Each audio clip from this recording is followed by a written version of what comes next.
So 3 துகள் தான் அடிப்படை துகள்னு நினச்சிட்டு இருக்கோம். Electron, proton, neutron. ஆனால் ஆக்சுவலாக ஆராய்ச்சி படையில் பார்த்தீங்கன்னா எலக்ட்ரான் அடிப்படை துகளாக வச்சுக்கலாம்.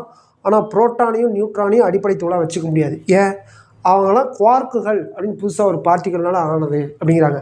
இப்போ அடிப்படை துகள்னால் 2 பேர் தான். எலக்ட்ரானும் குவார்க்குகள் தான், புரோட்டானும் நியூட்ரானும் கிடையாது.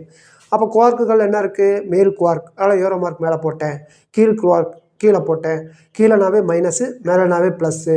இங்கே ஒன்று சேர்த்தா 2, ஒன்று கழிச்சா 1 -1/3. இப்போ புரோட்டானோட மின்சுமை என்ன? E +E. அப்போ ஆன்சர் என்ன வரணும்? E வரணும். அப்போ 2 மேல் குவார்க்கையும் ஒரு கீழ் குவார்க்கையும் கூட்டுறோம். 2 × 2/3 என்ன? 4/3E.